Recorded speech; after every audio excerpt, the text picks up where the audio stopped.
गर्नुपर्ने कामहरू अथाह छन् डिआरआर सम्बन्धी। तर हामी बिस्तारै हामी गर्दै जान्छौँ र हामीले अहिलेसम्म भए गरेको काम कुरोबाट चाहिँ वास्तवमै हामीले ट्यान्जिबल एचिभमेन्टहरू चाहिँ हामीले प्राप्त गरिरहेका छौँ भन्ने कुरा व्यक्त गर्दै हामीले यो महानगरको वडा नम्बर 1 देखि 29 सम्म त्यहाँ चाहिँ वडा स्तरीय डिआरआर टिमको पनि व्यवस्थापन गरेका छौँ र त्यहाँ चाहिँ चाहिने किसिमका सामानहरूको व्यवस्थापन डिआरआर सम्बन्धी सामानको व्यवस्थापन पनि भइरहेको कुरा मैले जानकारी गराउँदै अब हामी हेरौँ यो ड्रिल कस्तो हुनेछ, यसबाट हामी के पाठ सिक्न सक्छौँ भन्ने कुरामा चाहिँ हामी हेर्दै जाउँ भन्ने कुरा व्यक्त गर्दै अघि हाम्रो वडा अध्यक्षज्यूले यसको विधिवत रूपमा उद्घाटन गरिसक्नु भएको छ। तसर्थ अब यो काम चाहिँ शुभारम्भ छिटै होस् भन्ने पनि मैले अनुरोध गर्दै मेरो छोटो भनाइ यही विश्राम गर्न चाहन्छु। सबैलाई धन्यवाद, नमस्कार, जो लता। यो टिपिहाल्नुहोस् न ल, तपाईँ जस्तो सबै मान्छे भएर पनि यस्तो गरेपछि के हुन्छ ल भन्नुहोस् त। ल हो यो टिपेर गएर हालिहाल्नुहोस् त ल। नमस्कार मुखियाजी, नमस्कार। यो हेर्नु न मेरो घर अगाडि अब हेर्नु न खोर फ्यालेर हेर्नु न यहाँ। त्यो अलि न्युरोर गरिदिनु न। होइन हेर्नु यो टिपेर मिल्दै हाल्नुहोस् त।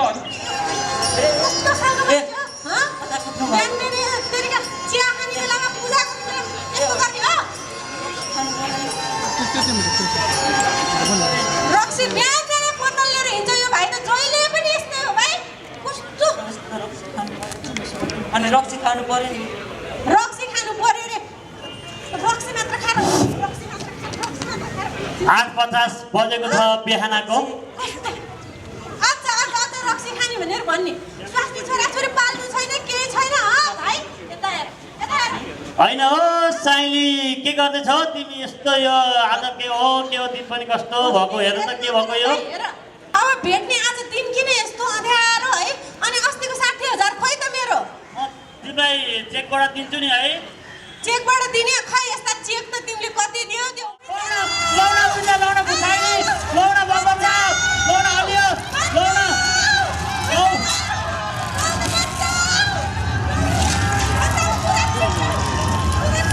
बस चलो साइली, के भयो जाने बुझाइले, चलो बुझा। हेलो इन्डियाको 1 अवस्था 1 साइरन। लौना अब के गर्ने? लौना बर्बाद भइले, बचाऊ लौना, मलाई पनि बचाऊ। हेलो एमयुसी, हेलो एमयुसी, हेलो एमयुसी, हजुरहरूलाई ठुलो भुइँचालो गर्छ बचाऊ, लौना ठुलो भुइँचालो गर्छ बचाऊ।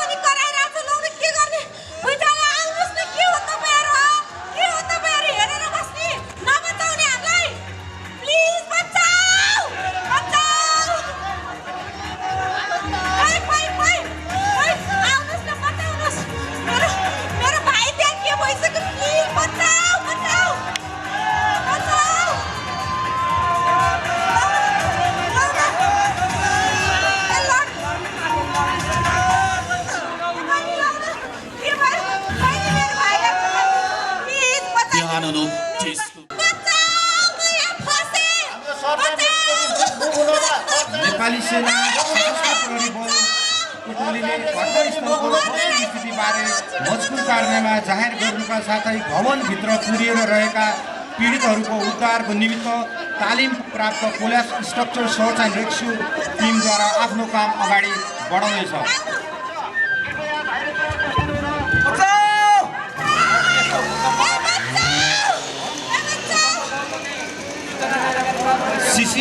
CSSR टिममा रहेका हजार्ड स्पेसलाइज टिमलाई टिम लिडरले स्ट्रक्चर एसेसमेन्ट गर्न, हजार्ड मेटेरियल पहिचान गर्न, हटाउन र कार्य गर्न सकिने वा नसकिने निगम गर्न हटाइसकेका छन्।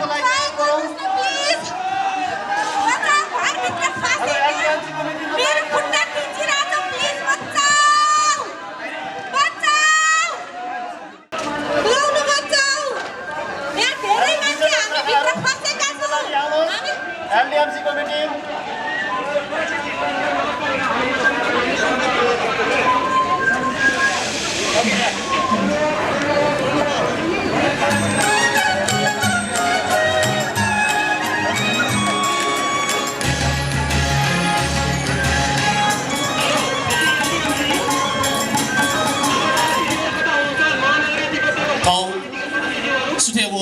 थोछगु लेले केन्द्रबिन्दु जिया ठाउँ सुथे बोगु फोकाख सुन्नुहोस् हामी तालिम प्राप्त खोप तथा उद्धारकर्मी हो।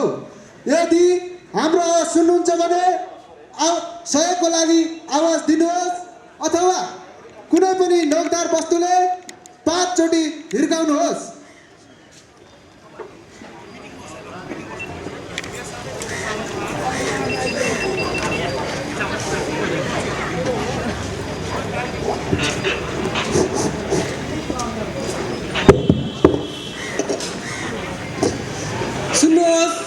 सुन्नुहोस् हामी तालिम प्राप्त उद्धारकर्मी तथा खोजकर्ता हौँ।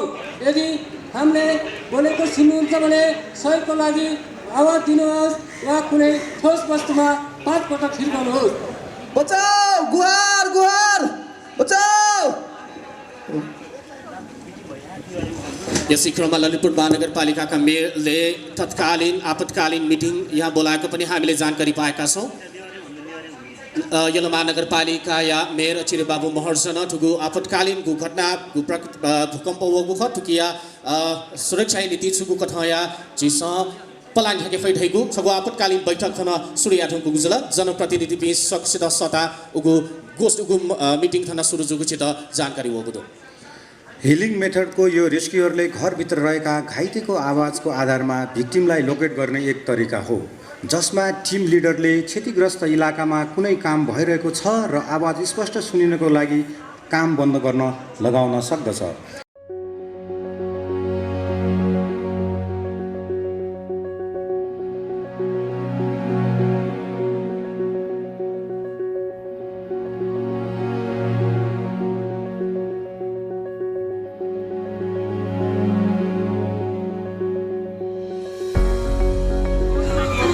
आदरणीय जनसमुदायहरू सबै ललितपुर महानगरपालिकालाई केन्द्रबिन्दु बनाएर भर्खरै 7.3 रेक्टर स्केलको भूकम्पको कुरा जानकारी प्राप्त भएको छ र यो भूकम्पले गर्दाखेरि हाम्रो कैयौँ साथीहरू अहिलेसम्म हराइरहेको अवस्था भएको हुनाले यसको खोज नीति गर्नको निमित्त म स्थानीय जिल्ला प्रमुख सिधो साहबलाई पनि मैले यो कार्यमा चाहिँ आफ्नो माग हकका सुरक्षा निकायलाई सञ्चालन गरिदिन हुनुको निमित्त मैले अनुरोध गरेँ र सबै महानगरवासीहरू यहाँहरू सबै धैर्य भएर बसिदिनु हुनुको निमित्त पनि मैले अनुरोध गरेँ र यसको चाहिँ पराकम्पनहरू अहिले निरन्तर रूपमा आइरहेको कुरा पनि हामीलाई जानकारी प्राप्त भइरहेको छ। तसर्थ यहाँहरू एकदमै धैर्य धारण गरेर सेफ साइडमा बसिदिनु हुन चाहिँ हार्दिक अनुरोध गर्दछु।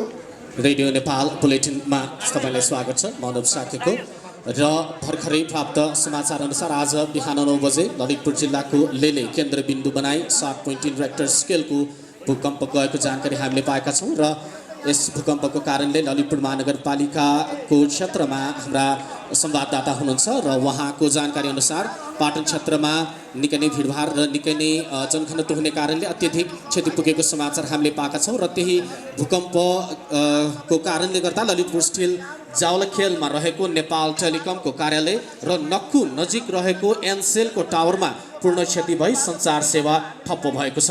पाटन तथा त्यस वरिपरिका क्षेत्रमा भवनहरू ढल्न गई पुलचोकदेखि ग्वारको सडक खण्ड, मङ्गल बजारदेखि लगनखेल सडक खण्ड, मङ्गल बजारदेखि शङ्खमूल सडक खण्ड आदि सडकमा यातायात समेत अवरुद्ध हुन पुगेको छ। हाम्रा संवाददाता त्यही हुनुहुन्छ, हामी उहाँसँग पनि केही बेरमा सम्पर्क गर्नेछौँ। उक्त टिमले भत्कीको संरचनाभित्र छिचिएका चोट लागि बेहोस अवस्थामा रहेका घाइतेलाई उद्धार गर्नको लागि घरको निश्चित स्थानबाट एक्सेस पोइन्ट बनाई बिरामीसम्म आफ्नो पहुँच पुर्याउने प्रयास गर्दछ। एक्सेस पोइन्ट बनाउँदा उक्त संरचनाको बनावट प्रयोग भएको निर्माण सामग्रीको आधारमा उपयुक्त इक्विपमेन्ट तथा टुल्सको प्रयोग गरी खुकुलो भागबाट कार्य गर्दछ, जसले गर्दा अस्थिर संरचनामा असर नपुगी सुरक्षित साथ भित्र छिर्न र घाइते बिरामी निकाल्न सहज होस्। उक्त स्थानमा फ्लोरेसेन्ट स्प्रेको प्रयोग गरी 70 सिएम भुजा भएको त्रिभुज मार्क गरिन्छ र उद्धारकर्मीले रोटरी ह्यामर ड्रिलको प्रयोग गरी इन्स्पेक्सन होल बनाई कुन स्थानमा भिक्टिम छ वा छैन भनी यकिन गर्नका साथै यदि कार्य गरिरहेको भित्तातर्फ चल्न सक्ने भिक्टिम भए अर्कोतर्फ जान अनुरोध गर्दछ। यसरी उपयुक्त उपकरणको प्रयोग गरी काट्ने र छेड्ने कार्य गर्दै बिरामी भएको स्थानसम्म पहुँच पुर्याइन्छ, जसको उद्देश्य छोटो समयमा सजिलो र सरल तरिकाद्वारा यस्योहरू भित्र छिर्न र भिक्टिमहरूलाई बाहिर निकाल्न सहज होस् भन्ने रहेको हुन्छ।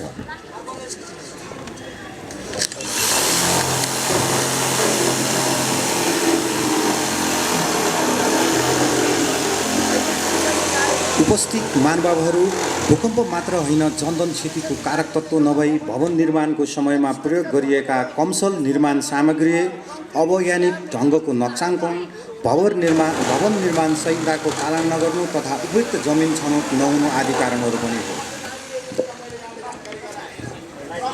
तपाईँ हामी अहिले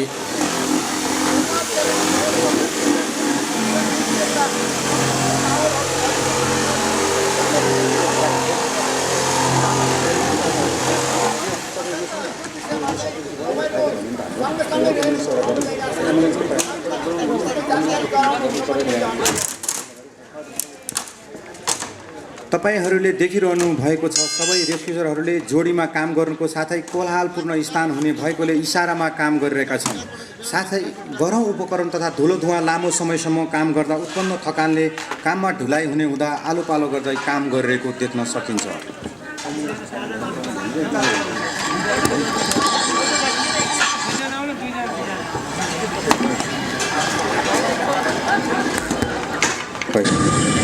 यतिखेर सुरक्षा निकायको मेडिकल फर्स्ट रेस्पोन्डर टिम पनि घटनास्थलमा आइपुगेको छ। हामी देख्न सक्दछौँ CSSR टिम विभिन्न उचित उपकरणहरूको प्रयोग गर्दै भत्केका संरचनाभित्र पस्न सफल भएका छन्। CSSR टिमले कोल्याप्स स्ट्रक्चरभित्र छिरी भिक्टिमलाई स्टेबलाइज गर्दै बाहिर निकाल्नेछ र इमर्जेन्सी मेडिकल केयरको लागि मेडिकल टिमलाई ह्यान्डओभर गर्दैछ।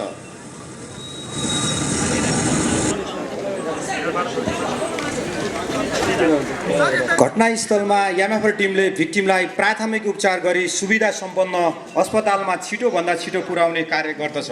यामाफर टिमले घाइते बिरामीको अवस्था बिग्रन नदिन अवस्थाअनुसार CPR दिने, अक्सिजन प्रदान गर्ने, ब्लिडिङ कन्ट्रोल गर्ने, ड्रेसिङ ब्यान्डेजिङ गर्ने तथा हेड इमोलाइजेसन गर्ने लगाउने जस्ता कार्यहरू गरी सुविधा सम्पन्न अस्पतालमा पुर्याउन घाइते बिरामीलाई सहयोग गर्दछ।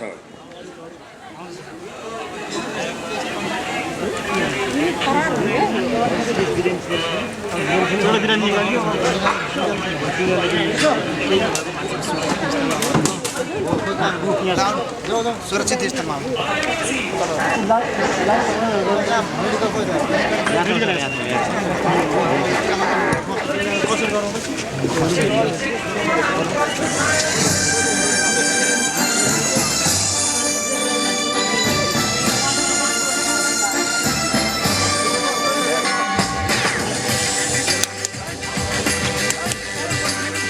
नमस्कार, तपाईँहरू कान्तिपुर टेलिभिजन हेर्दै हुनुहुन्छ। तपाईँहरूले यो अपडेट न्युज हेर्दै हुनुहुन्छ। 2078 साल कार्तिक 10 गते आज बिहान 9 बजे पराकम्पन गएको छ। भूकम्पको 7.3 रेक्टर स्केलको भूकम्प गएको छ। यहाँ चाहिँ अब यस क्षेत्र ललितपुर महानगरपालिका अन्तर्गत हामी यहाँ 16 वडाको विभिन्न क्षेत्रहरूमा यहाँ अवस्थित छौँ। यहाँ विभिन्न क्षेत्रहरूमा निकै ठुलो घटना भएको छ। यहाँको परिस्थिति हेर्दा निकै नै भयावहपूर्ण भएको छ। धेरै घरहरू भत्किएको अवस्थामा छ। यहाँ नेपाल प्रहरी साथसाथै सशस्त्र सेनाहरू विभिन्न टोलीहरू परिचालित भइसकेका छन्।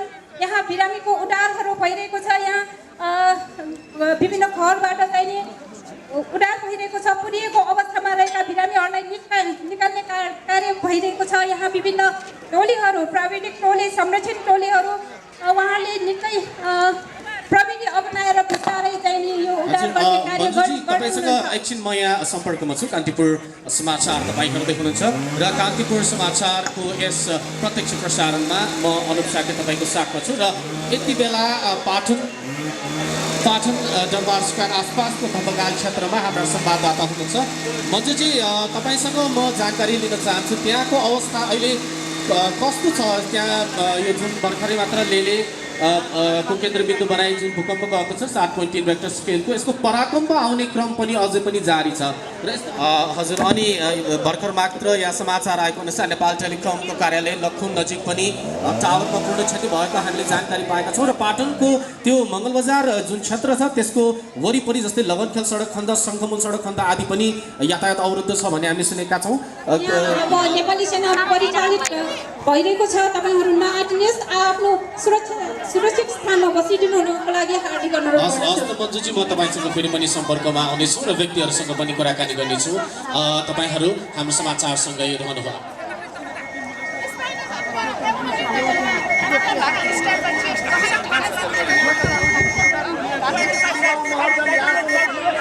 चाहन्छु कि यहाँहरू अहिले निकै नै हताश मनस्थितिमा हुनुहुन्छ र अहिलेसम्मको जुन अहिले बिहान 9 बजे दिएको 7.3 रेक्टर स्केलको भूकम्प र त्यसको पराकम्पनले गर्दाखेरि अहिलेसम्म हामीलाई प्राप्त जानकारी अनुसार एकजनाको चाहिँ मृत्यु भइसकेको छ भने लगभग 1000 जना जति घाइते हुनुभएको छ।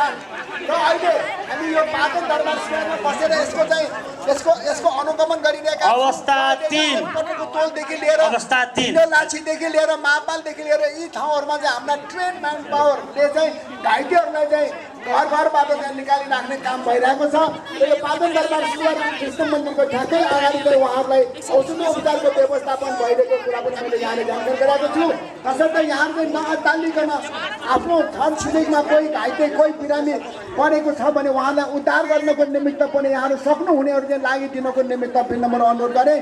यही अवस्थामा यहाँले आफ्नो क्षमता प्रदर्शन गर्ने हो, अत यहाँहरू चाहिँ पछि नपर्नुहोस् भन्ने कुरा मैले चाहिँ अनुरोध गरेँ। धन्यवाद। यसरी तालिम प्राप्त फौजले आफूसँग भएको स्रोत र साधनको अधिकतम उपयोग गरी भत्केका संरचनाबाट घाइते बिरामीलाई पत्ता लगाउने, बिरामीसम्म पहुँच राख्ने, उद्धार गरी बाहिर निकाल्ने, उनीहरूको चोट अनुसार प्री हस्पिटलाइज गर्ने गरी अस्पतालसम्म पुर्याई उनीहरूको जीवन रक्षा गर्ने मानवीय कार्य गरेको छ। परिवारका 25,500 जनसङ्ख्या प्रभावित भएको प्रारम्भिक तथ्याङ्क प्राप्त भएको छ। उक्त भूकम्पबाट हालसम्म 186 जना सख्त घाइते, करिब 650 जना सामान्य घाइते, 34 जना बेपत्ता भएको प्रारम्भिक जानकारी प्राप्त भएको छ। उक्त भूकम्पबाट ललितपुर 16 धपकाल निवासी 46 वर्षीय बेलकाजी महर्जनका शव सशस्त्र प्रहरी बल, नेपाली सेना, नेपाल प्रहरी टोली र सामुदायिक उद्धारकर्मीले फेला पारी शव व्यवस्थापन कार्य अगाडि बढेको जानकारी प्राप्त हुनमा आएको छ।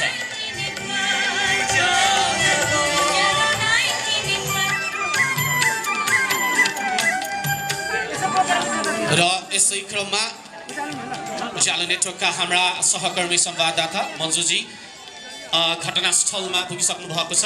धपकाल पाटन क्षेत्र नजिकैको धपकाल र त्यस क्षेत्रमा पनि भूकम्पले धेरै नै क्षति गरेको हामीले जानकारी पाएका छौँ र हाम्रा संवाददाता त्यहाँ पुगिसक्नु भएको छ। एकजना धपकाल निवासी 46 वर्षीय बेलकाजी महर्जनको पनि मृत्यु भएको पनि हामीले समाचार पाएका छौँ।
ढिलो तल उता गरिने कारबाही भइरहेको छ।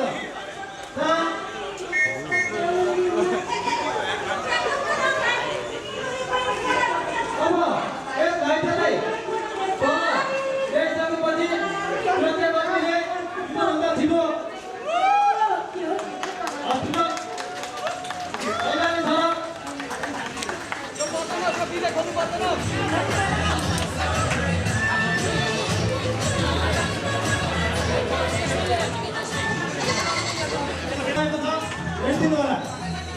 भाइ भाइ सर भाइ त्यो सुधाएर त्यो डोरी त पठाइदिनु पर्यो उनीहरूलाई।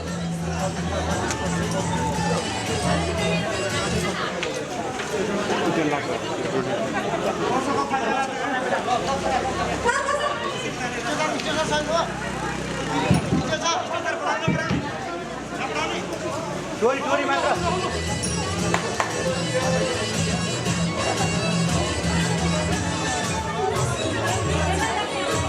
यति बेला घटनास्थलमा विभिन्न टिकट बनाउने टोलीहरू विभिन्न सामाजिक सञ्जालमा टोलीहरू फैलिरहेको हामी देख्न सक्छौँ र यस्तो खालको थ्याङ्क यू बिरामीको अवस्थामा सामान्य बिरामीलाई स्थिरता बिहानै डोरी र क्याराबिनरको सहायताद्वारा बिरामीलाई तल झारिँदैछ।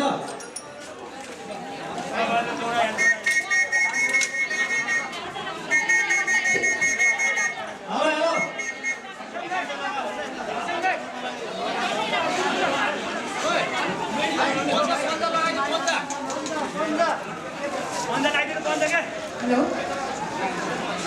घाइतेहरूलाई माथिबाट उद्धार गरेर सुरक्षित स्थानतर्फ मेडिकलतर्फ लगिसकेको अवस्था छ। Pokoknya uang kita ada di dulu, rakyat non kini kan coba kali ya tinggi orang dulu kalau yang ini व्यवस्था उलेको पनि छ यहाँ नानी दु यो खासै जुलिन आवश्यक हो जस्तै कि सुरक्षाकर्मीलाई धुने विषय डक्टर विभिन्न कमाइ एम्बुलेन्स त सम्पूर्ण जुलिन व्यवस्थाको जीवाको आफ्नो ज्यान सुन्नु dokternya kan ngomong dokternya kan ambulance red cross यो डक्टर सामान डक्टर न्योने खेला जम्मू डक्टर सेवा चाहिँ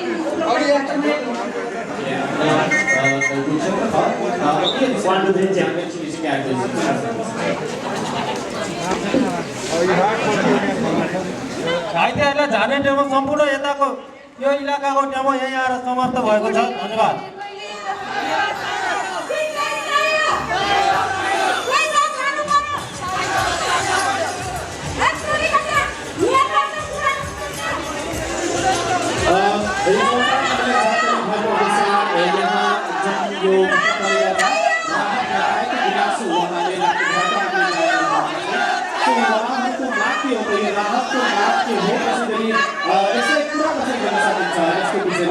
हामी जानकारी प्राप्त गर्छौँ।